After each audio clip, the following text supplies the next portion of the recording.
بسم الله الرحمن الرحيم. أهلا وسهلا بكم في هذا المقطع للإسلام للمبتدئين. طبعا المقاطع الأخرى لينا إن شاء الله مستمرة زي ما هي، ولكن إحنا في هذه السلسلة هنبدأ إن إحنا نشرح الإسلام من أوله للإخوة المبتدئين، سواء كانوا مسلمين غير ناطقين بالعربية أو ناطقين بالعربية، أو لغير المسلمين الراغبين في التعرف على الإسلام.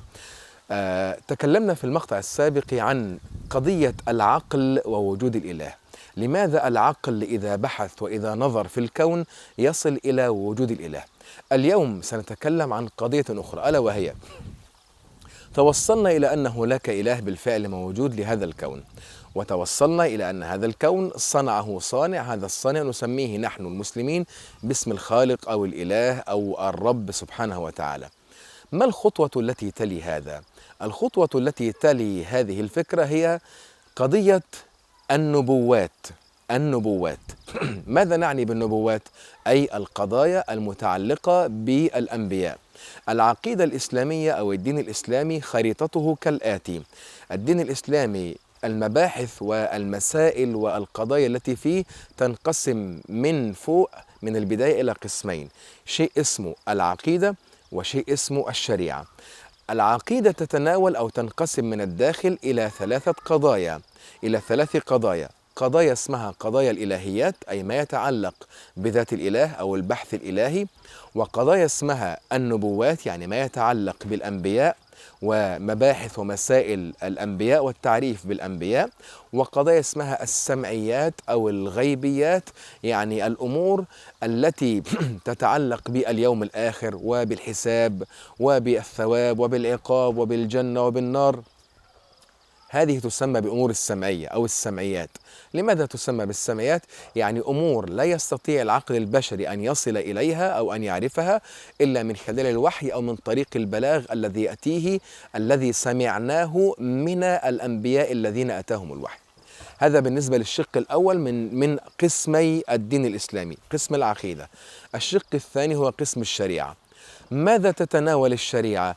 الشريعة من الداخل تتناول كيفية التعامل بين العبد وبين ربه، أو بين العبد بين الإنسان وأخيه الإنسان، ثم القسم الثالث كيفية العقوبات أو ما هي العقوبة التي تقع على الإنسان إن ارتكب أخطاء أو ارتكب جنايات في حق العبيد أو في حق الله سبحانه وتعالى.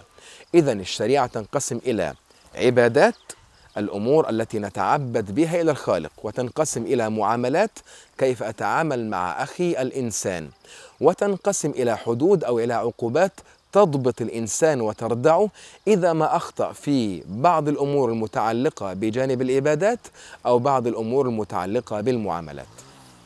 إذن فهمنا الخريطة العامة للدين الإسلامي. طبعا داخل كل قسم من الأقسام التي ذكرتها لحضراتكم هناك تفريعات أخرى، لكن أنا أعطيكم وسأشرحها فيما بعد، ولكن أنا أعطيكم الأبواب العامة للشريعة الإسلامية. كل هذا الكلام الذي ذكرته لحضراتكم من أين وصلنا؟ من عند الله، وصلنا عن طريق الوحي. ما هو الوحي عند المسلمين؟ الوحي هو الإعلام أو الرسالة التي يرسلها الله عز وجل إلى البشر، إلى الكون، من خلال أو عن طريق النبي. هذا النبي هو بشر مثل بقية البشر، لكن الله سبحانه وتعالى اختاره حتى يرسل رسالته التي يتعامل بها الناس.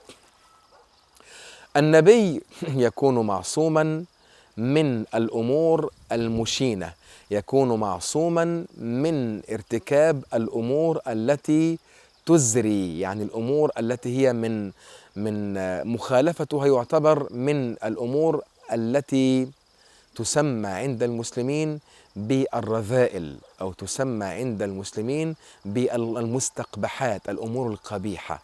الأنبياء معصومون عن كل ذلك، وسنأتي لشرح هذا الكلام. لكن دعونا كما تكلمنا في الحلقة الماضية عن فكرة لماذا الإله موجود أو لماذا العقل يحكم بوجود الإله، اليوم نتكلم لماذا العقل سيحكم بأن هناك نبوات، بأن هناك أنبياء. لماذا؟ كما قلنا إن هناك أنظمة في هذا الكون تخضع لقوانين صارمة ودقيقة، وكما قلنا إن العقل البشري إذا نظر في هذا الكون يدرك أنه لا يمكن أن يكون الكون صدر عن غير صانع. كذلك العقل البشري إذا نظر في هذا الكون سيجد أنه من لطف هذا الإله ومن رحمة هذا الإله بنا ومن تفضل هذا الإله علينا أن يرسل لنا هذا الإله أنبياء. هؤلاء الأنبياء يعرفوننا بما هي الرسالة المطلوبة منا. العقل إذا نظر في الكون يقول لا يمكن أن يكون هذا الإله قد خلقني أو هذا الصانع قد صنع هذا الكون بهذه الأنظمة، ثم خلقني بهذا العقل، ثم بعد أن أعطاني هذا العقل المنظم وبعد أن خلق هذا الكون المنظم أيضا، يعني الخاضع لقوانين بيولوجية وفيزيائية وكيميائية، لا يمكن أن يكون الإله قد صنع هذا الكون وفق هذه القوانين، ثم صنع هذا العقل يفكر لاستنتاج هذه القوانين، ثم يترك الإله هذا العقل في هذا الكون بدون رسالة، بدون نظام. مثلا دعوني أقرب لكم الصورة. ماذا لو أن إنسانا من البشر صنع مدينة كاملة متكاملة، وصنع في هذه المدينة أحدث التقنيات العلمية والأمنية، ووضع فيها البيوت والشوارع ونظمها، ثم وضع فيها محلات تعرض الذهب والمجوهرات، ووضع فيها أمور غالية وثمينة جدا، ثم بعد أن صنع هذه المدينة وأحكم صنعتها وفق هذه القوانين ووضع فيها الذهب ووضع فيها المجوهرات، جاء هذا الإنسان فجأة بالليل ثم فتح الأنظمة الأمنية لهذه المدينة وجعل اللصوص يدخلون فيها ليسرقوها، ثم أتى بسيارات كبيرة محملة بالحشرات والخنافس والصراصير والحيوانات الضارة، ثم أطلقها في هذه المدينة. هذا العقل البشري يستوعب هذا التصرف؟ طبيعي أنه لا يستوعبه. كذلك إذا قلنا إن صانع الكون بنى هذا الكون وفق أنظمة دقيقة محددة وصارمة كما شرحنا قبل ذلك وكما نعلم، وصانع الكون خلق عقل الإنسان منضبطا للبحث في هذه القوانين، وخلقه يبحث عن الأمور ويحاول أن يفسرها ويحاول أن يصل إلى النتيجة وفق النظر في المقدمات، ثم بعد هذه المقدمات يرتبها جنبا إلى جنب ثم يستخلص منها النتيجة. ماذا لو قلنا إن هذا الإله صنع هذا الكون بهذه الدقة وهذا العقل البشري بهذه الدقة، ثم ترك الإنسان في هذا الكون بلا ضابط، لا شيء يوجهه نحو الإله ولا شيء يوجهه كيف يتعامل مع البشر ولا شيء يوجهه ما هي العقوبات الرادعة التي تردع البشر إذا أخطأوا. تخيلوا أن هذا الإله صنع هذا الكون وتركه هكذا هباء. هل يتصور من هذا الإله الذي صنع هذه الصنعة المحكمة التي هي الكون أن يترك صنعته بدون ضابط أو بدون قانون؟ العقل لا يتصور ذلك. ومن هنا تأتي فكرة حاجة الإنسان إلى الأنبياء، أو تأتي فكرة حاجة الإنسان إلى الوحي المعصوم الذي ينظم له هذه الأمور. ربما يسأل سائل ويقول طيب ما حاجة الإنسان إلى العبادة؟ قلنا إن الدين عقيدة وشريعة، والعقيدة إلهيات ونبوات وسمعيات، وشرحنا ذلك، وقلنا إن الشريعة هي عبادات ومعاملات وحدود. قد يسأل بعض الناس يقول مثلا ما حاجتنا إلى العبادات؟ ما حاجتنا إلى قوانين تضبط المعاملات؟ ما حاجتنا إلى الحدود؟ هذا الأمر سنتولاه بالشرح في مقاطع قادمة إن شاء الله تعالى، لكن نحن اليوم كنا نريد التركيز على ماذا؟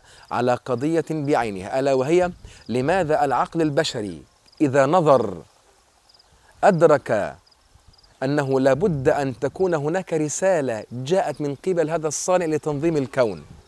كما قلنا في الحلقة الماضية، لماذا العقل البشري إذا نظر في هذا الكون أدرك أن هذا الكون يستحيل أن يكون قد صدر لوحده، يستحيل أن يكون هذا الكون قد صدر بدون صانع، يستحيل أن يكون هذا الكون قد وجد بدون موجد.